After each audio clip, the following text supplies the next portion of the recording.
So for something that lives so long, if you make one mistake, they can die. So never ever touch corals in the water. Yeah, so, yeah. I just saw a jellyfish on your right side just now, but it swam away. Jellyfish are 95% water. They blend in really well. But if I see some more, I'll let you know. They look like a light bulb floating by the window. The depth of the water is 15 feet deep right here. So if you keep your eyes on the sand, you guys might see a stingray. It is flat on the body with a long tail and it is gray. It's called a southern stingray. Their flat body helps them to glide on the sand. So, oh, pufferfish on the right. He's swimming up very fast. He's trying to escape the submarine. There's a jellyfish again on the right. It's floating by the window again.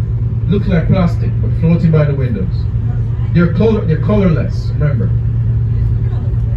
And here's some fish to see. Those are called sergeant majors. As a British Army officer, we call them 5 black stripes. And these fish are called blue chromis. Look at all the jellyfish guys on the left. You can't miss them. You can't miss it. Look like plastic. It's going to the back. This is their time of the year to come. This is their time of the month to come out. When the water is cool, they come out. They sting a bit, so it feels a little itchy on the skin. Only for a few hours. Yeah. So what you see on the sand is called a nurse shark. So keep your eyes open for a shark sleeping. And on the right side, for those on the right, there's a square object on the sand that is called a steel cage. It was built to help grow the corals. Corals spawn twice a year on the steel cage, just like when flowers bloom.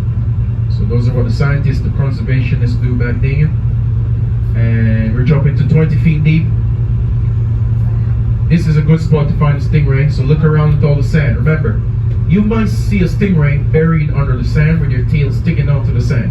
So they're off asleep, and you're off alert at the time too, when there's a predator nearby. So those blue fish that you see, people keep them in their fish tank. They're called blue chromis. And very beautiful. These are called yellowtail snappers on the left. Yellowtail snappers, they're baby ones. We're waiting for them to get bigger so we can eat them with some rice. We could jump into a depth of 30 feet deep. So this location has lots of sand. We call this site the Arizona Desert because it looks at the desert. So here it is. So this is where a shipwreck was sank into the sandy area. Here it comes on the left side. It is called the Balboa. And remember guys, on the right, we're going to come back to the first shipwreck on the right, and this one will be on the right side too. Yeah. Nope, that's not the anchor. Yeah. So this shipwreck sunk in 1932 because of the biggest hurricane in the Caribbean. The name of the hurricane was called the Big 32.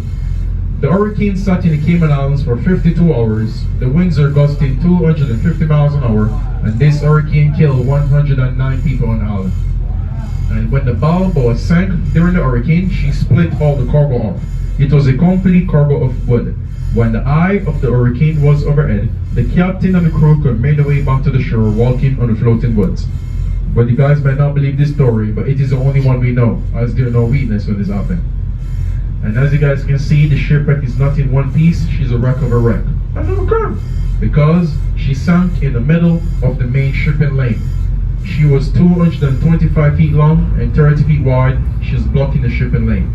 And of course, this was a big hazard for cargo ships passing by. So the governor had to do something about this. So the governor had planned to use dynamite to fully sink the ship. He wrote 50 pounds